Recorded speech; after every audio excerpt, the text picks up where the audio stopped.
या आनंदाच्या दिवशी तुझ्या सर्व मनोकामना पूर्ण होऊ दे, तुझ्या यशाला सीमा न राहू दे, तुझ्या आयुष्यात सुखाचा वर्षाव होऊ दे। आमच्या मुलीला, माझ्या नातीला, माझ्या बहिणीला वाढदिवसाच्या शुभेच्छा। शुभेच्छुक जोब्या जेमला वळवी आजोबा, रवींद्र जोब्या वळवी वडील, मीना रवींद्र वळवी आई, उमाकांत रवींद्र वळवी भाऊ।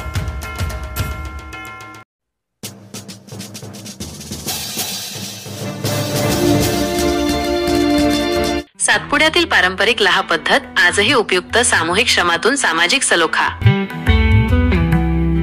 रवींद्र वळवी मुलगी प्रतिनिधी। सातपुड्यातील आदिवासी समुदायाच्या अनेक पारंपरिक आणि सांस्कृतिक प्रथा आजही अत्यंत उपयुक्त ठरत आहेत। त्यापैकीच एक महत्त्वाची पद्धत म्हणजे लाह। जल, जंगल आणि जमिनीशी एकरूप असलेले आदिवासींचे जीवनमान आणि त्यांच्या प्रथा परंपरा आजही जगाला मार्गदर्शक ठरत आहेत। लाह ही श्रमदानाची एक अशीच परंपरागत पद्धत आहे जी आजही आदिवासी बांधवांसाठी अत्यंत उपयुक्त असून ती जगासाठी एक आदर्श ठरू शकते। सातपुड्यातील अनेक आदिवासी बांधवांकडे मोठ्या प्रमाणात शेतजमीन असल्याने शेतीची कामे एका कुटुंबाकडून वेळेवर पूर्ण करणे शक्य होत नाही। अशा परिस्थितीत गावातील लोक एकमेकांच्या मदतीने श्रमदानातून ही कामे पूर्ण करतात। या सामूहिक श्रमदानालाच आदिवासी बांधव लाह असे संबोधतात।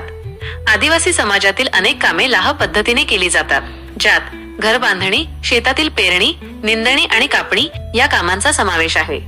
ज्या कुटुंबाने लाह बोलावली आहे त्या कुटुंबाचे काम पूर्ण करण्यासाठी गावातील प्रत्येक कुटुंबातील एक स्त्री किंवा पुरुष सदस्य लाहासाठी येतात।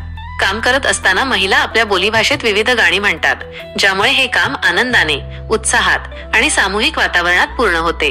महत्त्वाचे म्हणजे लाह पद्धतीने केलेल्या कामासाठी कोणतीही मजुरी दिली जात नाही। सध्या सातपुड्यात मोर भगर पेरणीचा काळ असल्याने लोक मोठ्या शेतातील भगर पेरणीसाठी लाह पद्धतीने काम करताना दिसत आहेत।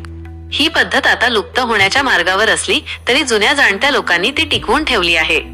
लाह पद्धतीचा अवलंब केवळ शेतीतच नव्हे तर जल, जंगल आणि जमिनीच्या संरक्षणासाठीही व्हावा असे आवाहन केले जात आहे।